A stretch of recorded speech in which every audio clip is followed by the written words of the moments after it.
कलवारी पे देखो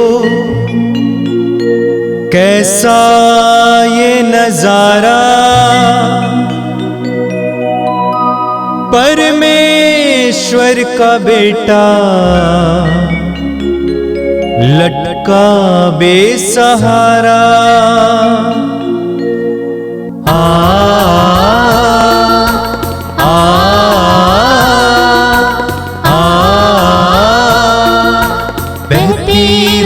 धारा जिसमें सबको मिले मुक्ति, बहती रक्त धारा जिसमें सबको मिले शांति, बहती रक्त धारा जिसमें सबको मिले मुक्ति, बहती रक्त धारा जिसमें सबको मिले शांति।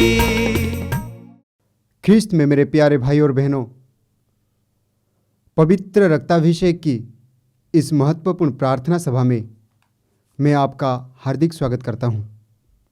आइए हम शुरू करते हैं। पिता, पुत्र और पवित्र आत्मा के नाम पर आमीन।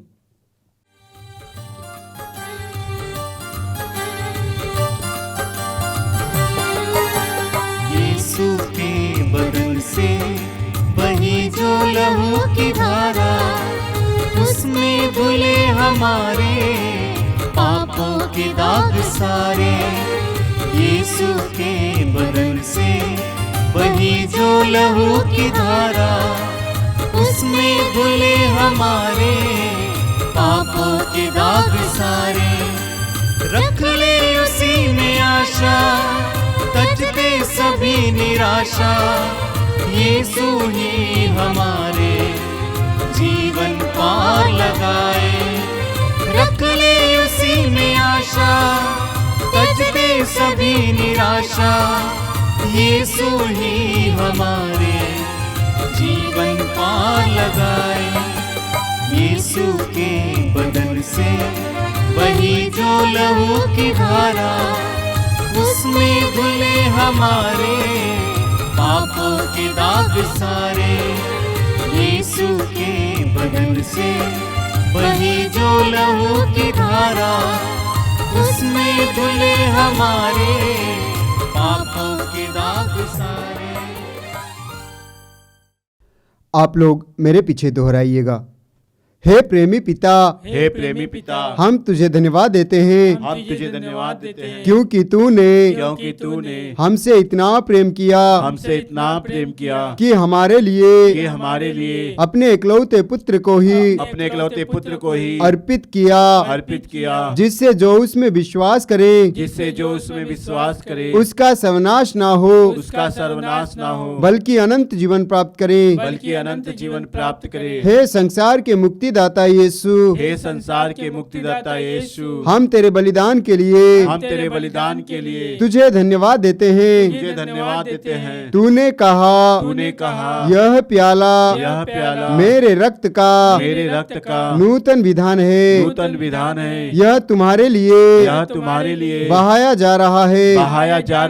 हम अंगीकार करते हैं कि हमारा उद्धार तेरे मूल्यवान रक्त की कीमत पर हुआ है। हम पर दया कर और हमें हर बंधन से मुक्त कर। आपका अनुवाक्य होगा, हे निर्दोष मेमने हम पर दया कर। हमारे पाप मिटाने के लिए क्रूस पर रक्त बहाने वाले, हमारे पापों का प्रायश्चित करने क्रूस पर रक्त बहाने वाले, हमारे शाप मिटाने के लिए क्रूस पर रक्त बहाने वाले, हमारे पापों का कलंक मिटाने क्रूस पर रक्त बहाने वाले, हमारे पापों की कीमत चुकाने क्रूस पर रक्त बहाने वाले, शैतान का हर कार्य नष्ट करने क्रूस पर रक्त बहाने वाले, हमें भरपूर जीवन देने क्रूस पर रक्त बहाने वाले, हमारे घायल दिलों को चंगा करने क्रूस पर रक्त बहाने वाले, रोगों से हमें चंगा करने क्रूस पर रक्त बहाने वाले, मेमने हम पर दया कर। हमें पिता से मेल कराने क्रूस पर रक्त बहाने वाले, हे निर्दोष मेमने हम पर दया कर। हमें एक दूसरे से मेल कराने क्रूस पर रक्त बहाने वाले, हे निर्दोष मेमने हम पर दया कर। हमें प्रेम की शिक्षा देने क्रूस पर रक्त बहाने वाले, हे निर्दोष मेमने हम पर दया कर। हमारे लिए स्वर्ग का द्वार खोलने क्रूस पर रक्त बहाने वाले, हे निर्दोष मेमने हम पर दया कर। हमारे बंधनों को तोड़ने के लिए क्रूस पर रक्त बहाने वाले, हे निर्दोष मेमने हम पर दया कर। हमारे आंसुओं को पोंछने के लिए क्रूस पर रक्त बहाने वाले, हे निर्दोष मेमने हम पर दया कर। हमें धर्मी बनाने के लिए क्रूस पर रक्त बहाने वाले, हे निर्दोष मेमने हम पर दया कर। हमें पवित्र करने के लिए क्रूस पर रक्त बहाने वाले, हे निर्दोष मेमने हम पर दया कर। हमें सशक्त करने के लिए क्रूस पर रक्त बहाने वाले, हे निर्दोष मेमने हम पर दया कर। हमें स्वतंत्र करने के लिए क्रूस पर रक्त बहाने वाले, हे निर्दोष मेमने हम पर दया कर। हे ईश्वर के मेमने जो संसार के पाप हर लेता है, प्रभु हमें क्षमा कर। हे ईश्वर के मेमने जो संसार के पाप हर लेता है, प्रभु हमारी सुन। हे ईश्वर के मेमने जो संसार के पाप हर लेता है, हम पर दया कर। हम प्रार्थना करें। हे ईश्वर, तूने चाहा कि यीशु अपना रक्त बहाकर हमारे पापों का प्रायश्चित करें और हम विश्वास द्वारा उसका फल प्राप्त करें। हम तुझसे प्रार्थना करते हैं कि उनके पवित्र रक्त की योग्यता से इस संसार पर दया कर और हमें हर बंधन से छुड़ा दे। हम यह प्रार्थना करते हैं उन्हीं प्रभु ख्रिस्त के द्वारा, आमीन।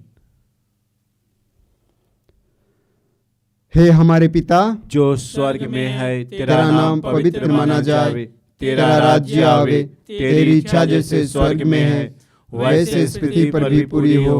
हमारा प्रतिदिन का आहार आज हमें दे और हमारे अपराध हमें क्षमा कर जैसे हम भी अपने अपराधियों को क्षमा करते हैं, और हमें परीक्षा में न डाल परंतु बुराई से बचा। आमीन।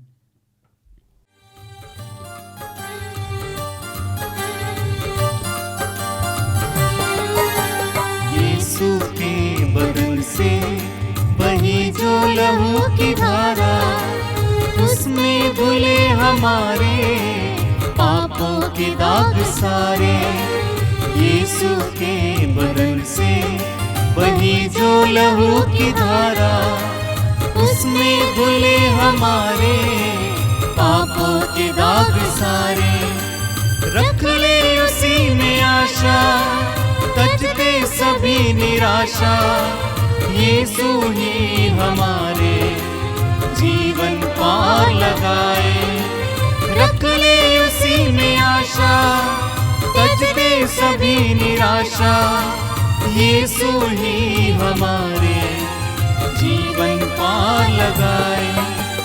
यीशु के बदन से वही जो लहू की धारा, उसमें धुले हमारे पापों के दाग सारे।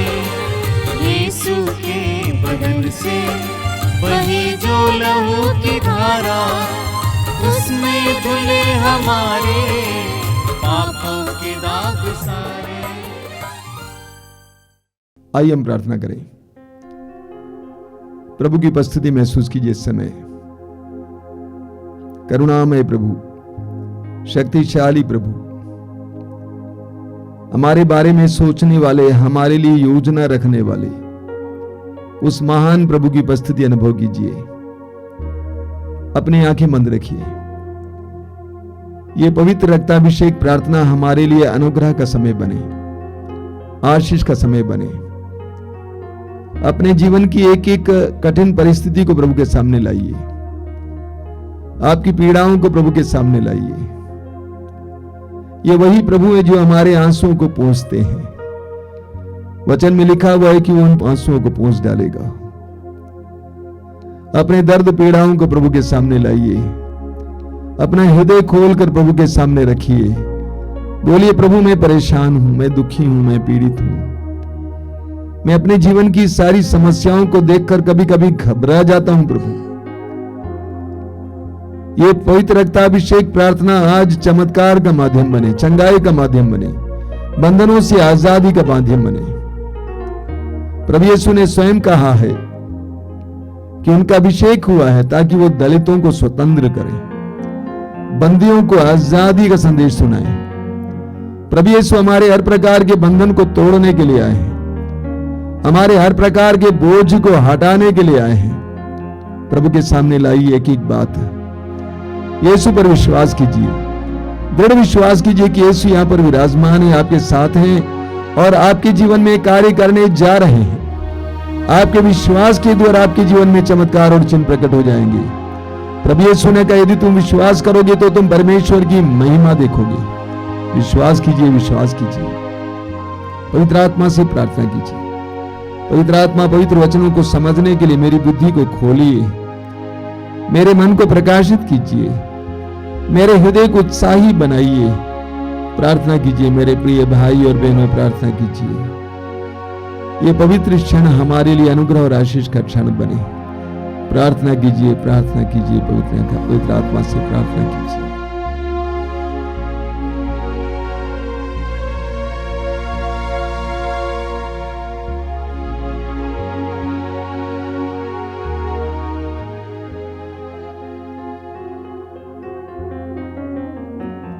अपनी आंखें खोलिए मेरे प्रिय भाई और बहनों। पवित्र रक्ताभिषेक की प्रार्थना आपके लिए अनुग्रह का माध्यम बने, मैं प्रार्थना करता हूं। आपने देखा होगा कि इस कार्यक्रम के प्रारंभ में टाइटल सॉन्ग में हमने प्रभु के दुख भोग के दृश्य दिए हैं। प्रभु के ऊपर जो अत्याचार हुआ था उनके दृश्य दिए हैं। कोड़े वर्षाए जाते हैं उसका दृश्य है। यीशु क्रूस ढोते हैं उसका दृश्य है। क्रूस पर टोके जाते हैं उसका दृश्य है। क्रूस पर तड़प तड़प कर मर जाते हैं इसका दृश्य है। प्रभु यीशु का दुख भोग हमारे लिए एक बहुत बड़ा संदेश है। क्या संदेश हमें मिलता है, हम इस पर मनन करेंगे। आप पढ़ेंगे इस्यास नबी के ग्रंथ के अध्याय 53 वाक्य 10 में, वहां लिखा हुआ है, प्रभु ने चाहा कि वह दुख से रौंदा जाए। प्रभु ने चाहा कि वो दुख से रौंदा जाए। इस्यास नबी की भविष्यवाणी प्रभु यीशु के आगमन से करीब 700 साल पहले की लिखी हुई बात है और ये भविष्यवाणी प्रभु यीशु के जीवन में पूर्ण हुई। यीशु दुख से रौंदे गए, हम जानते हैं। यीशु दुख से रौंदे गए, वे सामाजिक रूप से रौंदे गए, उनका उपहास किया गया, उनको अपमानित किया गया, उनका तिरस्कार किया गया। लोगों ने पुकार कर कहा कि इसे क्रूस दीजिए। लोगों के द्वारा तिरस्कृत किए गए, अपमानित किए गए, क्रूस पर टोके गए, नंगे किए गए, दो डाकुओं के बीच टांग कर उनको एक महा अपराधी के रूप में रखा गया, दिखाया गया। यीशु सामाजिक रूप से रौंदे गए, उनकी पहचान मिटाई गई, उनका अस्तित्व मिटाया गया, सामाजिक रूप से जीरो बना दिया गया, शून्य किया गया। प्रभु यीशु शारीरिक रूप से भी रौंदे गए। उनके शरीर के घावों का ख्याल कीजिए, संपूर्ण शरीर घावों से भरा हुआ, रक्त बहता हुआ, वो रौंदे गए। उनका शरीर विनष्ट किया गया, नष्ट किया गया, चकनाचूर किया गया। वचन में लिखा है कि प्रभु ने चाहा कि वो दुख से रौंदा जाए। पेतरुस का पहला पत्र अध्याय 2 वाक्य 21 से क्या लिखा हुआ है, इसीलिए तो आप बुलाए गए हैं क्योंकि मसीह ने आप लोगों के लिए दुख भोगा और आपको उदाहरण दिया जिससे आप उनका अनुसरण करें। उन्होंने कोई पाप नहीं किया और उनके मुख से कभी छल कपट की बात नहीं निकली।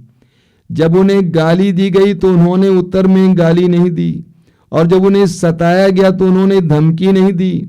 उन्होंने अपने को उस पर छोड़ दिया जो न्यायपूर्वक विचार करता है।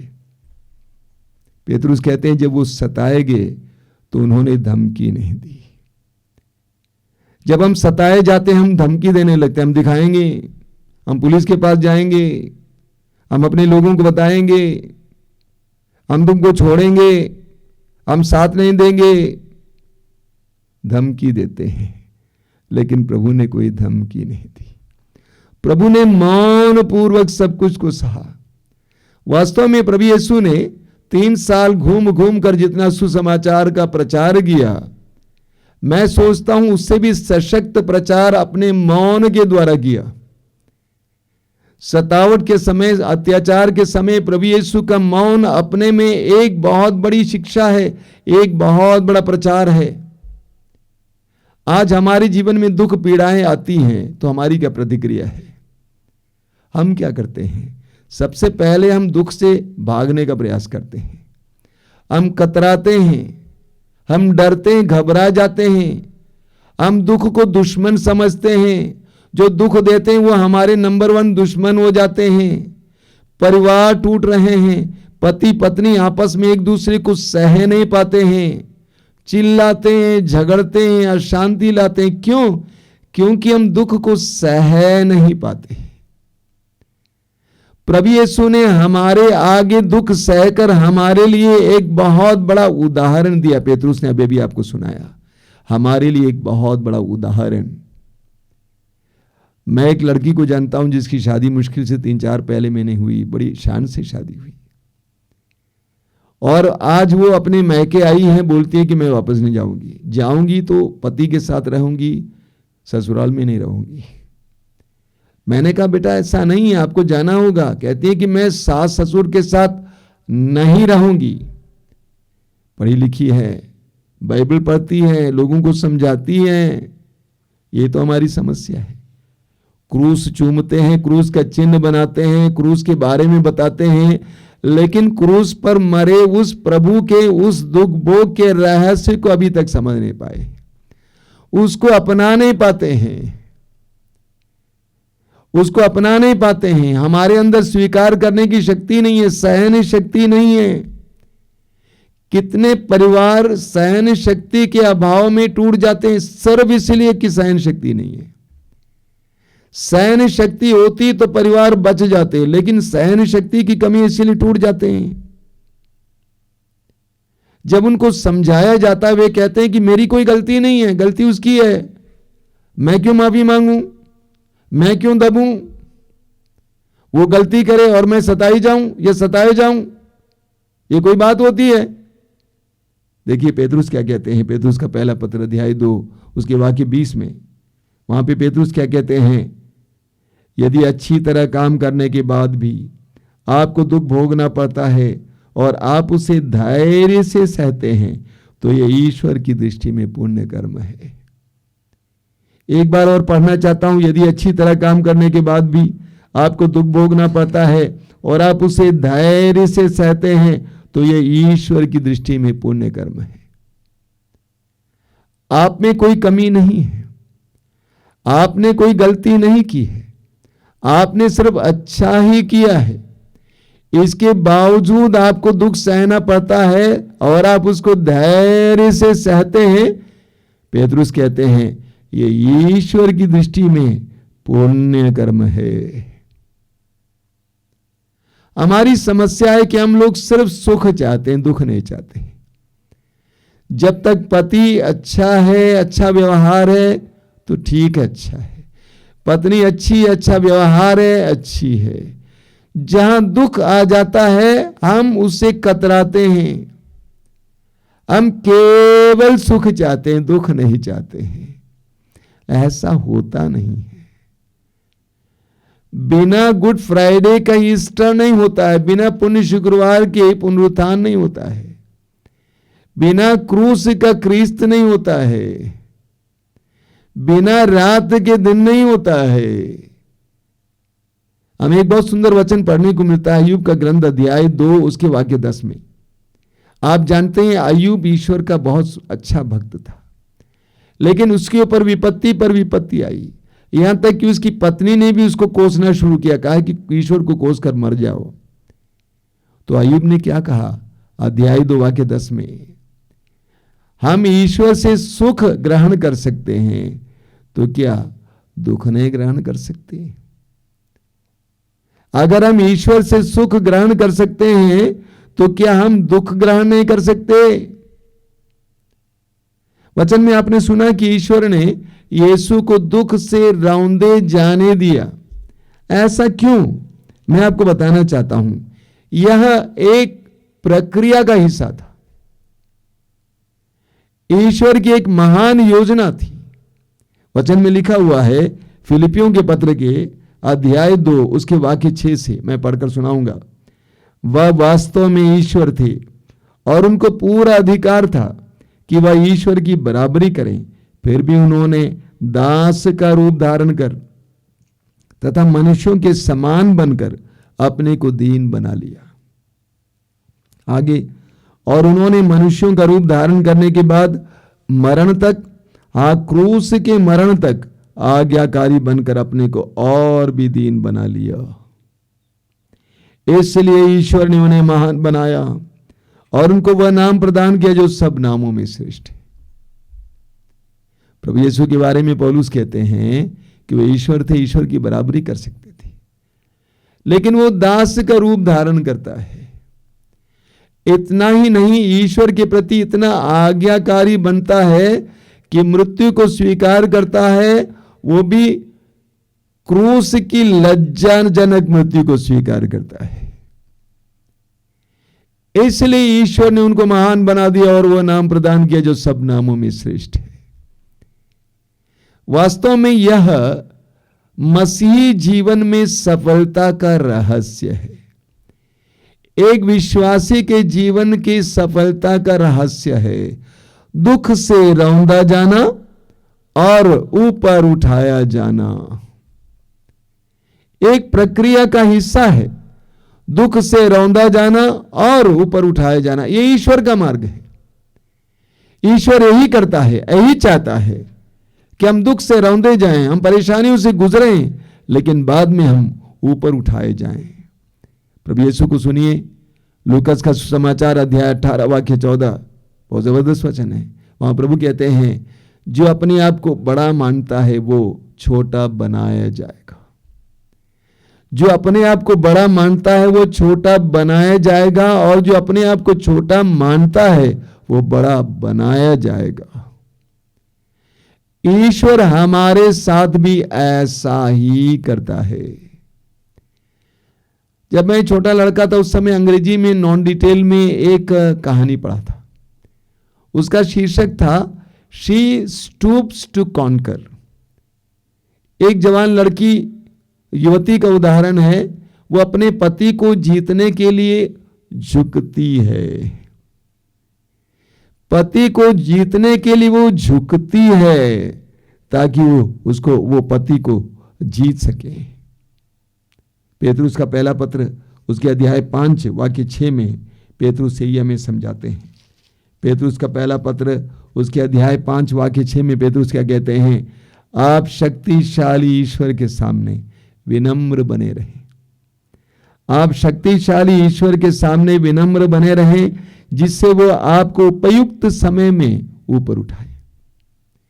पेतरुस कहते हैं कि आप जिस ईश्वर पर विश्वास करते हैं वह शक्तिशाली है, इसलिए विनम्र बने रहें और समय आने पर वो आपको ऊपर उठाएगा। समय आने पर वो आपको ऊपर उठाएगा।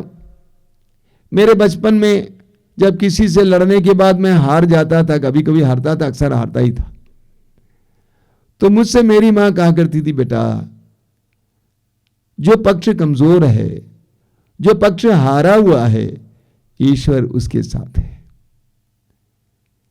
ईश्वर तुम्हारे साथ है क्योंकि तू हार गया है।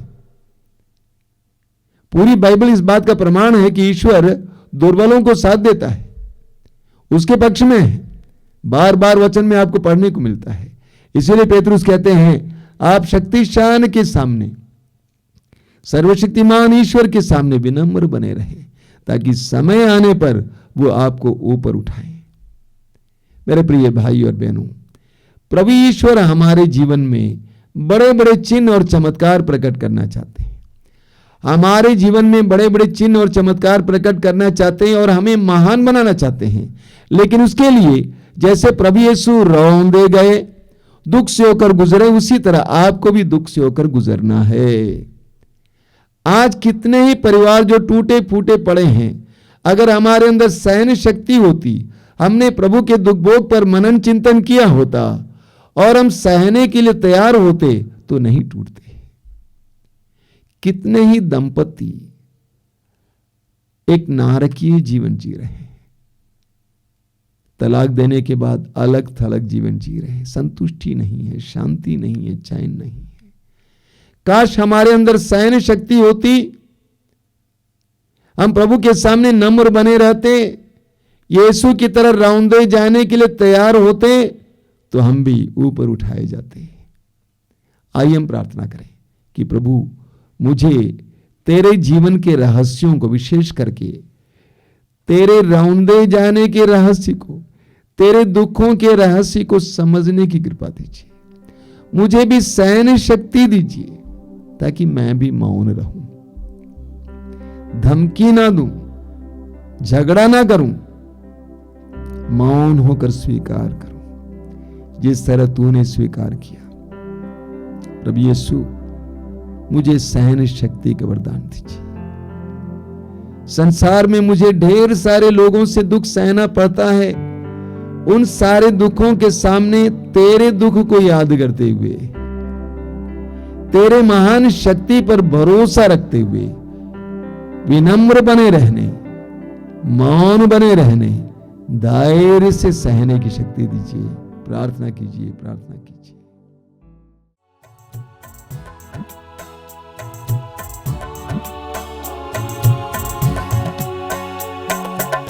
पिता परमेश्वर, सुप्रभु ईश्वर, पावन आत्मा ईश्वर, तेरी स्तुति हो, महिमा गान हो, तेरी प्रशंसा भी हो। पिता परमेश्वर, सुप्रभु ईश्वर, पावन आत्मा ईश्वर, तेरी स्तुति हो, महिमा गान हो, तेरी प्रशंसा भी हो। आराधना, आराधना, आराधना,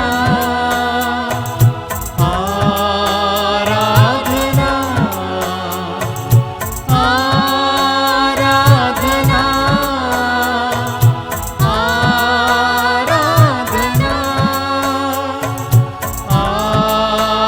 आराधना, आराधना, हे प्रभु यीशु मुक्ति प्रदाता, तू मेरा संगीत है, तू मेरा मीत है, तू मेरा गीत है, सब कुछ तू ही तो है। हे प्रभु यीशु मुक्ति प्रदाता, तू मेरा संगीत है, तू मेरा मीत है, तू मेरा गीत है, सब कुछ तू ही तो है। आराधना, आराधना, आराधना, आराधना, आराधना, आराधना, आराधना, आराधना। पावन आत्मा शांति प्रदाता, तू मेरा आनंद है, तू मेरा ज्ञान है, तू मेरा प्राण है, मेरा सहारा तू है। पावन आत्मा शांति प्रदाता, तू मेरा आनंद है, तू मेरा ज्ञान है, तू मेरा प्राण है, मेरा सहारा तू है। आराधना आराधना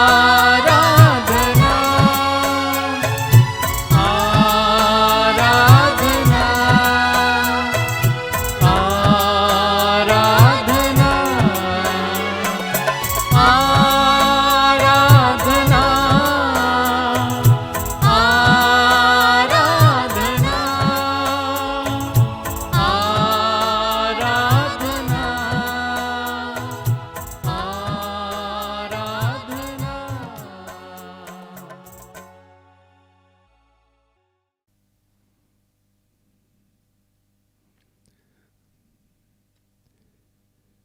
परम पवित्र वेदी पर विराजमान प्रभु यीशु की हम आराधना करें। आप जहां कहीं भी बैठे इस समय प्रभु की उपस्थिति महसूस करना। आपने पवित्र वचनों को सुना है और अब प्रभु की वेदी के सामने आप बैठे हुए हैं। आप प्रभु के सानिध्य में हैं, एक ऐसे महान प्रभु के सानिध्य में जिसने स्वर्ग और पृथ्वी को शब्द मात्र से बनाया। अपनी प्रजा इस्राएली जनता को छुड़ाने के लिए मिस्र देश पर विपत्तियां भेजी। अपनी प्रजा के लिए लाल समुद्र को 2 भागों में विभाजित करने वाले महान सर्वशक्तिमान प्रभु, आकाश से मन्ना बरसाने वाले सर्वशक्तिमान प्रभु, ख्याल करने वाले प्रभु, एक ऐसे महान प्रभु की उपस्थिति में हम इस समय बैठे हुए हैं महसूस करना। अपनी आंखें बंद रखिए और अपना हृदय को खोलिए। प्रभु का सानिध्य स्वीकार कीजिए, अंगीकार कीजिए और प्रभु के सामने अपने हृदय की बातों को लाइए। हर बार जब हम प्रभु के सामने आते हैं उस समय हमें बच्चों की तरह आना चाहिए। अपने हृदय और मन को पूरी तरह से बच्चों की तरह बनाना है, अपने आप को सरल बनाना है। ये नहीं सोचना है कि हम बड़े हैं, हम पैसे वाले हैं, हम पढ़े लिखे हैं।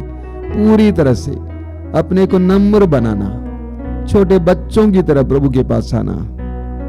मत्ती के समाचार के अध्याय 18 वाक्य 3 में प्रभु कहते हैं, जब तक तुम बदल कर बच्चों की तरह नहीं आओगे तब तक ईश्वर के राज को नहीं देख सकते हो। प्रभु के पास आइए, समय नम्रता के साथ आइए, खुले हृदय के साथ आइए। प्रभु आपको प्यार करते हैं। संपूर्ण बाइबल में ईश्वर के प्रेम के बारे में हमें पढ़ने को मिलता है। बार बार विभिन्न रूपों में प्रभु हमें समझाते हैं कि मैं तुमको प्यार करता हूं, मैं तुम्हारा ख्याल करता हूं, मैं तुम्हारी आवश्यकताओं को जानता हूं, मैं तुम्हारे बीते दिनों को जानता हूं, मैं तुम्हारे भविष्य को जानता हूं, वर्तमान को जानता हूं, मैं तुम्हारे हर अपराध को जानता हूं। इसके बावजूद हमें प्रेम करने वाले महान प्रभु, स्तोत्रकार कहता है, वो हमारे अपराधों के अनुसार हमें दंड नहीं देता है। वो हमारा ख्याल करता है, वो जानता है कि हम किस चीज के बने हैं। उस महान प्रभु के सामने आइए, अपने हृदय की एक एक बात को प्रभु के सामने रखिए। बोलिए, प्रभु मेरे जीवन में बहुत सारी परेशानियां हैं, दुख दर्द है, जीवन की अलग अलग प्रकार की समस्याएं हैं यीशु, मेरे परिवार की समस्याएं यीशु, तंगी, परेशानियां, बेरोजगारी, रोग, भविष्य के बारे में चिंताएं, उत्कंठा, बच्चों का भविष्य कैसे होगा, मेरा भविष्य कैसे होगा। एक एक चिंता को इस समय प्रभु के सामने लाइए। वो आपको प्यार करते हैं, आपका ख्याल करते हैं। पवित्र वचन में लिखा हुआ है, वो आपकी सुधि लेता है, वो आपकी सुधि लेने वाला प्रभु है। लाइए इस समय अपने जीवन की एक एक बात को यीशु के प्रेम पर विश्वास कीजिए, उनके प्रेम पर भरोसा रखिए। संत पौलुस की बात को सुनिए। पौलुस क्या कहते हैं? हम भरोसे के साथ अनुग्रह के सिंहासन के पास जाएं, हम भरोसे के साथ अनुग्रह के सिंहासन के पास जाएं, हम भरोसे के साथ अनुग्रह के सिंहासन के पास जाएं। आपकी समस्याएं कितनी बड़ी क्यों न हो, वो प्रभु की महानता से बड़ी नहीं है। आप अपनी सारी समस्याओं के यीशु के सामने लाएंगे। आज की इस पवित्र रक्ताभिषेक प्रार्थना में आपके और आपके परिवार के जीवन में चमत्कार और चिन्ह प्रकट होने दीजिए। यीशु को आपके जीवन में कार्य करने दीजिए, आपके परिवार के जीवन में कार्य करने दीजिए। Let a miracle happen in your life today. प्रभु यीशु को अपने पवित्र रक्त की शक्ति और सामर्थ्य से आपके हर प्रकार के बंधन को तोड़ने दीजिए। हर प्रकार की बुराई की बुरी आदतों से छुटकारा देने दीजिए। नशे की आदत से, अश्लीलता की आदत से, कई प्रकार की बुरी आदतों से छुटकारा देने दीजिए। विश्वास कीजिए समय, हृदय खोल कर प्रभु से प्रार्थना कीजिए। बोलिए यीशु मेरे जीवन में आइए, मेरे परिवार के जीवन में आइए। हर प्रकार के बंधन को तोड़ने के लिए, हमें स्वतंत्र करने के लिए, पाप के चंगुल से छुड़ाने के लिए आइए यीशु, आइए मेरे जीवन में आइए। आइए यीशु, आइए, आइए यीशु, आइए। यीशु को स्वागत कीजिए समय, यीशु को आपके जीवन में आने दीजिए। ज़क्केउस के घर पर प्रवेश कर ये घोषित करने वाले यीशु आज इस घर में मुक्ति आई है, आपके परिवार में आने दीजिए। घोषित करने दीजिए, आज इस घर में मुक्ति आई है, आज इस घर में मुक्ति आई है। धन्यवाद यीशु, तेरी स्तुति, तेरी आराधना, तेरी महिमा। Hallelujah, hallelujah, hallelujah, hallelujah, hallelujah, hallelujah.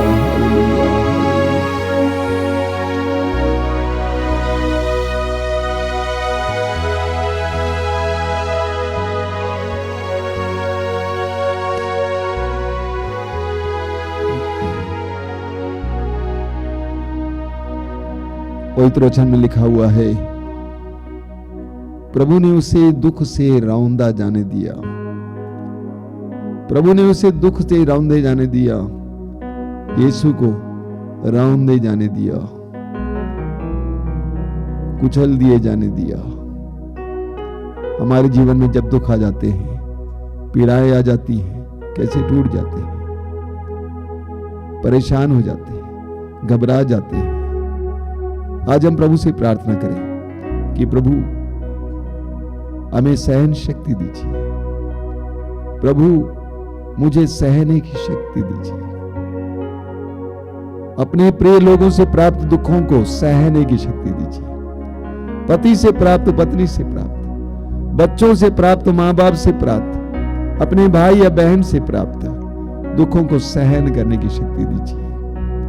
आपका अनुवाक्य होगा, हे प्रभु मुझे सहने की शक्ति दीजिए। हे प्रभु मुझे सहने की शक्ति दीजिए। जब लोग मेरा अपमान करते हैं और मुझे नीचा दिखाते हैं, हे प्रभु मुझे सहने की शक्ति दीजिए। जब लोग मुझ पर संदेह करते हैं और तरह तरह की अफवाहें उड़ाते हैं, हे प्रभु मुझे सहने की शक्ति दीजिए। जब लोग मेरा तिरस्कार करते हैं और मुझे अपने से दूर रखते हैं, हे प्रभु मुझे सहने की शक्ति दीजिए। जब लोग मेरा उपहास करते हैं और मुझ पर दोष मरते हैं, हे प्रभु मुझे सहने की शक्ति दीजिए। जब लोग मुझ पर हंसते हैं और मुझे उपहास का पात्र बनाते हैं, हे प्रभु मुझे सहने की शक्ति दीजिए। जब लोग मेरे पतन के लिए प्रार्थना करते हैं और मेरे पराजय में आनंद मनाते हैं, हे प्रभु मुझे सहने की शक्ति दीजिए। जब लोग मुझ पर टूट पड़ते हैं और मुझे बर्बाद करने की कोशिश करते हैं, हे प्रभु मुझे सहने की शक्ति दीजिए। जब लोग मुझसे ईर्ष्या करते हैं और मार्ग में बाधा बनते हैं, हे प्रभु मुझे सहने की शक्ति दीजिए। जब अपने ही लोग मुझे छोड़ते हैं और मैं अकेलापन महसूस करता हूँ, हे प्रभु मुझे सहने की शक्ति दीजिए। जब अपने ही लोग मुझे छोड़ते हैं और मैं अकेलापन महसूस करता हूँ, हे प्रभु मुझे सहने की शक्ति दीजिए। जब दुख मुझे सताते हैं और मेरा दिल टूट जाता है, हे प्रभु मुझे सहने की शक्ति दीजिए। जब पीड़ाएं मुझे खा जाती हैं और मैं असुरक्षा महसूस करता हूँ, हे प्रभु मुझे सहने की शक्ति दीजिए। हे यीशु हृदय के नम्र और विनीत, मेरे हृदय को तेरे हृदय के समान बना। हे यीशु हृदय के नम्र और विनीत, मेरे हृदय को तेरे हृदय के समान बना। प्रार्थना कीजिए कि प्रभु हमें अपनी सहन शक्ति से भर दे, अपनी सहन शक्ति से भर दे। अपने दोनों हाथों को खुला रखेंगे, आंखें बंद करेंगे, प्रभु से कहेंगे कि प्रभु मुझे सहन शक्ति दीजिए। दुखों के सामने मौन रहने के लिए, दुखों के सामने मौन रहने के लिए, दुखों को धैर्य से सहने के लिए, क्योंकि तेरे वचन में लिखा हुआ है सब कुछ अच्छी तरह करने के बाद भी यदि आपको दुख सहना पड़ता है और आप उसे धैर्य से सहते हैं, यह ईश्वर की दृष्टि में पुण्य कर्म है। अपने दुखों को धैर्य से सहने के लिए हे प्रभु यीशु हमें कृपा दीजिए, हमें कृपा दीजिए, हमें धैर्य दीजिए, हमें सामर्थ्य दीजिए, हमें विश्वास दीजिए,